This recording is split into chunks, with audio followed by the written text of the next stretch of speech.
Hey friends, aujourd'hui on va parler de son corps après la grossesse. Je vous avais déjà fait une vidéo sur le corps juste après la grossesse, je vous mettrai un lien en barre d'infos. Cette vidéo était vraiment très bien reçue, mais surtout il faut aller lire des commentaires parce que je vous avais parlé des choses que j'entends jamais sur les réseaux sociaux, des choses qui peuvent arriver à vos corps. Il y avait plein de femmes qui disaient oui, si on m'avait dit avant ça aurait été plus simple. Et surtout, il y avait plein de commentaires des femmes genre oui mais t'as oublié de parler de ceci, cela, je t'ai... Mais je suis pas seule, ça arrive pas que à moi, du coup c'est le truc après grossesse, c'est pas juste que j'ai un problème. Alléluia, j'étais trop contente. Donc les commentaires sont très rassurants si jamais vous venez d'accoucher, vous êtes là genre oh, qu'est-ce qui m'arrive? Il y a plein de choses qui se passent qui sont complètement normales. Normalement ça passe, ça part toute seule, mais parfois juste le fait d'en parler, surtout si vous êtes comme moi et vous êtes un peu hypochondriaque, ça peut aider à soulager de savoir que d'autres femmes passent par là. Bien sûr, le big disclaimer pour cette vidéo, c'est que vous venez d'accoucher. Votre corps a créé un être humain, ce qui est énorme. Bien sûr, on a tous les envies différentes après par rapport à son corps. C'est top d'accepter son corps après la grossesse. Mais personnellement, je trouvais ça intéressant de voir comment d'autres femmes ont vécu les choses et aussi de voir comment chaque corps était différent, son rythme et tout, quand ça reprenait. Et je pense justement c'est le genre d'expérience où c'est important d'en parler parce que ça nous rassure quelque part, ça nous rassure qu'on n'est pas seul dans le monde. Et ça peut aussi nous aider à avoir des attentes qui sont un peu plus réalistes parce qu'on a beau dire « Ah, j'accepte mon corps exactement comme il est après le grossesse, je m'en fiche, c'est tout change, c'est complètement différent, moi j'aurai mon bébé. » C'est vrai quelque part, vous êtes trop heureuse, vous avez votre bébé, mais parfois aussi vous avez des choses que vous attendez pas, par exemple les dépressions postpartum, donc des baby blues en gros. Parfois vous avez les changements à votre corps, donc personne vous en avait en parlé et du coup c'est un peu plus choquant, c'est un peu plus rude et on a bien à vous dire ah oui mais ça, comment vous avez apporté un bébé, il faut être reconnaissant, tout. Vous pouvez être très reconnaissante et aussi ne pas encore être habitué aux changements qui se présentent dans votre corps. C'est complètement normal. Vous pouvez aussi avoir des soucis qui nécessitent éventuellement même un psychologue après la grossesse. C'est quand même rude ce que ça fait à votre corps, mais aussi vos hormones, vos émotions et tout. Pour certaines personnes, c'est un moment d'épanouissement total. On est juste mieux qu'on était avant et tout. Et pour d'autres personnes, il y a quand même un moment, et c'est pas du tout de leur faute, c'est juste les hormones, les produits chimiques qui traversent le cerveau là, qui font en sorte qu'elles ont un peu plus de mal. Du coup, le fait d'entendre ou de lire plusieurs expériences de plusieurs femmes peut vraiment aider à faciliter ce passage parce que ça nous fait sentir un peu moins seul.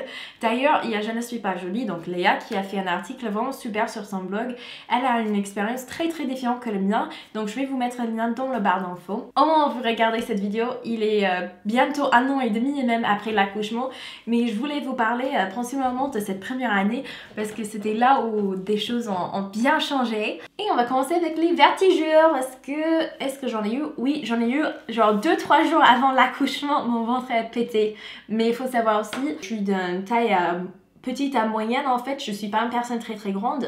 Et mon ventre à la fin, là, parce que pour les 2 enfants, je suis allée à quasiment 41 semaines. Je pense qu'ils ont dû avoir une piscine olympique à eux toutes seules dans le ventre. Il y avait des gens qui m'ont arrêté dans la rue, mais madame, vous allez avoir des jumeaux. Oh, on dirait que s'il y a un coup de vent, vous allez tomber, c'est pas possible, votre ventre est trop large. Moi, je prenais tous ces commentaires un peu à la rigolote, ça me dérangeait pas plus que ça. Mais sachez que c'est le genre de commentaires, généralement, c'est pas trop apprécié. Mais j'avais une personne en particulier, que c'est une personne que je vois de temps en temps, on se connaît pas plus que ça. Mais il m'a demandé si j'allais avoir des jumeaux. Et quand je lui avais dit non, c'était juste un bébé. Et il m'a regardé, il dit « Madame, vous devez peut-être aller vérifier parce que quand même, vous êtes énorme. » Merci.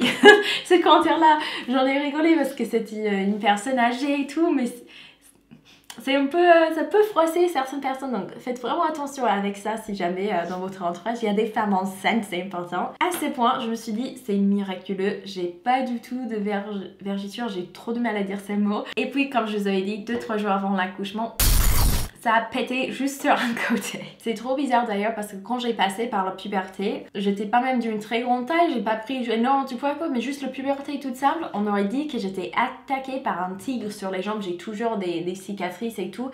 C'était vraiment très dur, j'ai les jambes complètement couvertes, donc moi j'ai présumé quand j'étais enceinte, vu comme je prenais si facilement des vergetures sur les jambes, que ça allait être pareil, ça allait être un massacre, mais alors là...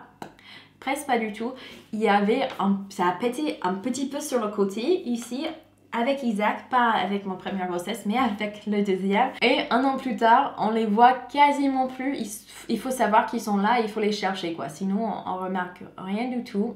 Et bien sûr, le sujet qui fâche le plus, le sujet qui passionne les gens le plus, c'est le poids. Et même avant qu'on parle de poids en soi, on va parler juste de morphologie.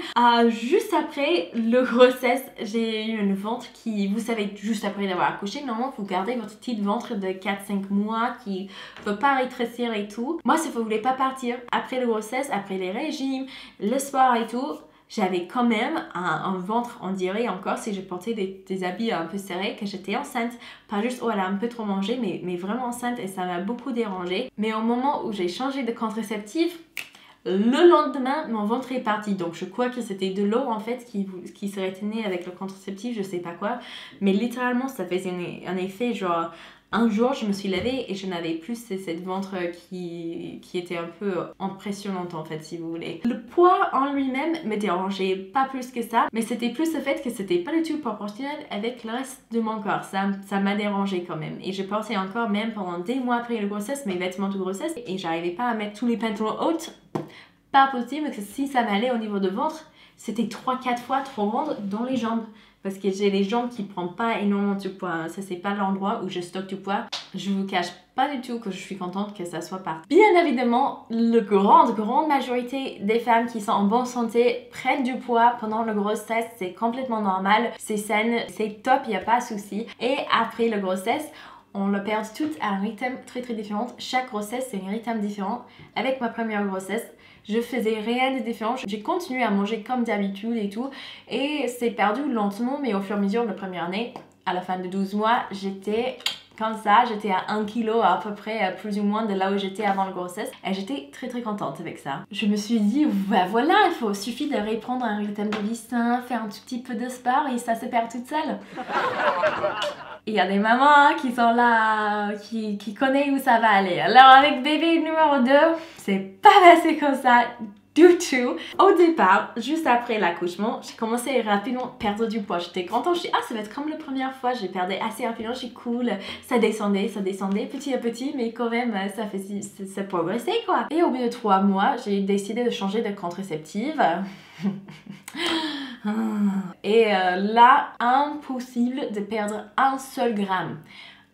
J'ai allaité, normalement on vous dit qu'avec l'allaitement que ça se perd plus facilement et tout, mais moi il y en a encore un petit stockage qui reste, donc encore chaque femme est différente pour ça. Mais là, pendant 3 mois, je me suis dit, comme j'allaite, je vais pas faire de régime parce que c'est très déconseillé, surtout les premiers 6 mois quand bébé a vraiment besoin de tous les nutriments et tout. Et de plus, j'estimais que je mangeais pas plus mal que ça, je mangeais plutôt équilibré, j'étais fière de mon alimentation et tout, donc je comprenais pas, mais je me suis dit, bon, j'accepte, c'est juste une petite période, je fais tout, il y a le temps pour faire un régime plus tard, etc.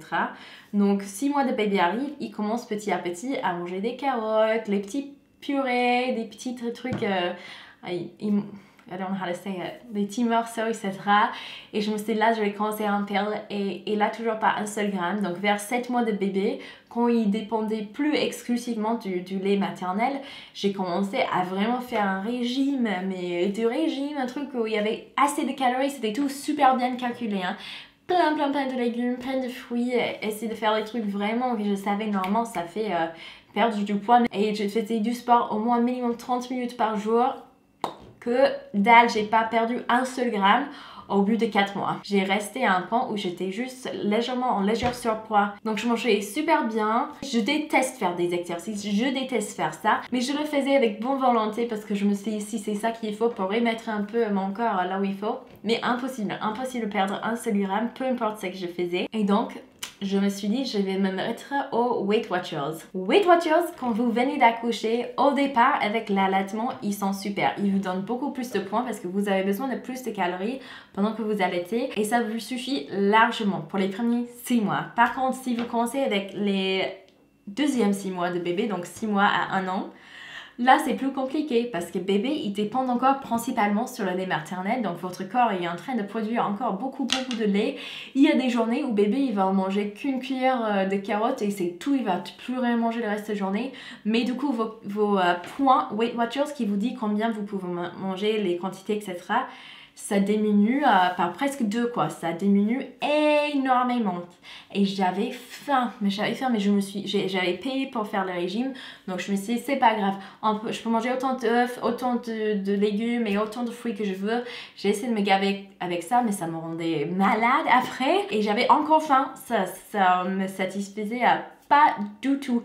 J'ai lu sur les forums d'ailleurs après que le nombre de points que Weight Watchers il vous donne pour les mois 6 à 12 mois, c'est pas suffisant, c'est plus le nombre de points qu'il vous faut après un an de bébé, quand bébé mange principalement de la nourriture solide, et vous êtes juste en train de lui donner le sein de temps en temps ou avant de dormir, etc.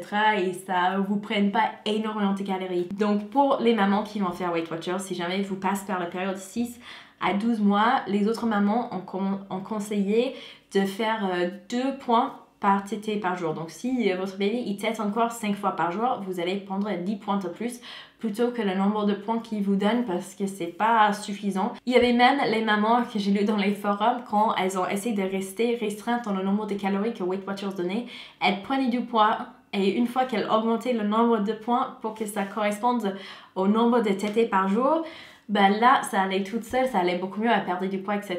Donc si c'était à refaire, j'aurais fait ça. Mais bon, vu que ça faisait, je passais 3 mois sur Weight Watchers, je le faisais à fond, j'avais super faim, j'avais même des maux de tête parce que j'ai essayé de suivre à la règle. C'était avant de lire dans les forums que c'était pas bien.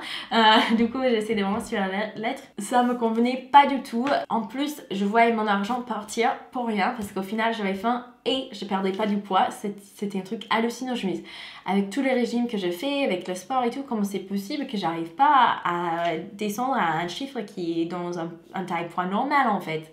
C'était vraiment très très frustrant. Donc je suis allée voir ma sage-femme.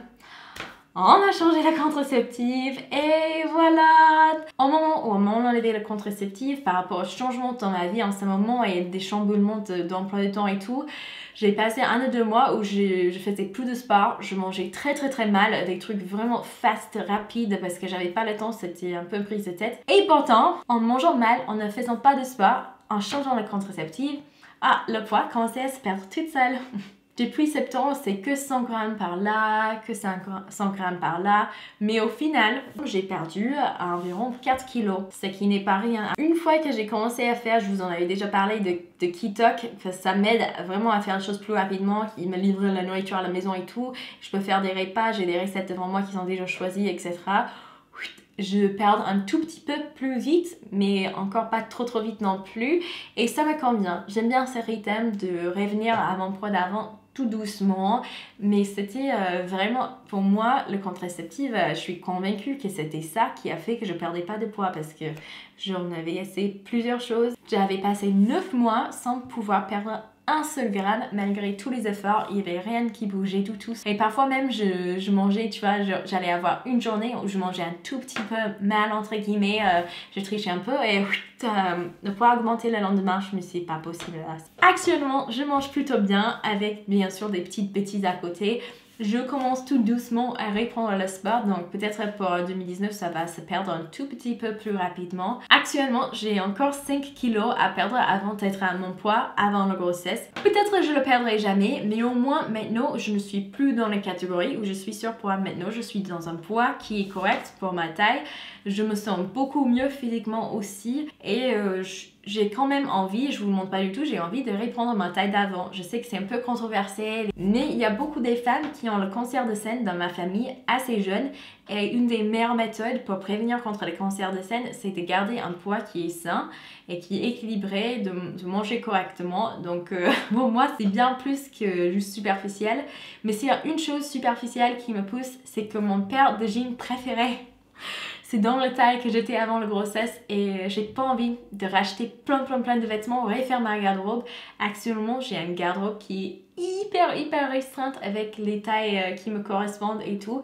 Parce que j'ai pas envie de dépenser l'argent si c'est pour retrouver ma taille d'avant d'ici 3-4 mois. J'attends, je vais voir comment ça se passe. Pour la santé de tout ce qui se passe dans le sud, je vous recommande quand même d'aller voir votre sage-femme pour faire des petits exercices et tout. C'est vraiment quelque chose qu'on n'a pas du tout aux États-Unis. C'est un avantage qu'on a en France. Il y a de plus en plus des pays qui essaient d'adapter les mêmes systèmes des personnes qui viennent en France pour se formés et puis qui repartent ensuite pour aller dans leur pays d'origine pour apprendre aux femmes justement comment soutenir le périnée et tout. C'est vraiment génial. Personnellement, j'ai toujours eu des expériences absolument top avec des sages-femmes. J'adore les sages-femmes. Ça, c'est mon métier préféré en France. Je ne connaissais pas avant de venir ici. Et pour moi, c'est juste des anges. Donc, si vous êtes une sage-femme, je vous préfère plus que les autres personnes. Et encore, ça, c'est quelque chose. La santé, comment les choses se remettent en bas et tout, c'est très, très différent pour chaque femme. J'avais parlé avec plusieurs personnes qui m'ont dit « Ah oui, les premières 2 semaines après la grossesse, c'est super douloureux, ça fait mal à marcher et tout. » Moi, à chaque fois, ça dure un bon 6 semaines où je suis juste... Oh, c'est une super douleur, je déteste marcher juste après d'avoir accouché, je suis là genre, je vais mourir, c'est pas possible. Mais ça a quand même parti pour moi. On est toutes abîmées de différents degrés en bas. Il y a des personnes aussi où ça passe comme une lettre à la poste, elles n'ont jamais rien, elles se lèvent le lendemain après l'accouchement. Mais pourquoi les femmes se plaignent et tout? J'ai rien du tout. Mais si vous avez plein de pointures, vous savez que ça fait plus de mal que ça prend du temps. Tout le monde vous dit le plus important c'est d'être patiente avec son corps, ce qui est absolument vrai. Mais sachez aussi que si jamais ça vous dérange quand même que c'est pas comme avant, que c'est un sentiment qui est complètement légitime et normal aussi. Après, vous pouvez travailler sur cet sentiment aussi. Peut-être votre corps il va pas revenir comme avant, il faut apprendre à l'accepter. Peut-être vous allez apprendre à l'accepter et puis le mois prochain, ça va juste revenir comme avant, aucun souci. Mais le message que je veux vraiment passer avec cette vidéo, c'est que peu importe le sentiment que vous avez par rapport à votre poids, par rapport à la forme de votre corps, parce que ça change aussi, par rapport à vos seins qui ne sont plus positionnés comme avant, etc. Tous ces sentiments-là, c'est normal de les avoir. Dans la société en ce moment, c'est génial qu'on a ce mouvement pour aider les femmes à accepter les corps comme elles sont et tout. Mais une partie de l'acceptation de soi, c'est d'accepter aussi que vous avez des sentiments ou des émotions qui ne rentrent pas dans la petite case qu'on est censé de rentrer dedans juste après la grossesse. Si vous n'êtes pas une mauvaise mère, si après la grossesse vous vous sentez mal dans votre corps, non, c'est quelque chose à travailler dessus bien sûr. Il ne faut pas rester comme ça, à rester avec un mal dans son cœur. Il faut travailler sur soi-même émotionnellement, aussi peut-être physiquement s'il y a des choses que vous pouvez faire d'une manière saine et réaliste pour améliorer ce qui vous dérange dans votre corps. Toutes ces choses sont normales, ça fait partie de l'expérience et vous allez en être meilleur une fois que vous aurez passé cette petite passage qui pour certaines femmes est difficile. N'oubliez pas de vous abonner. Ciao!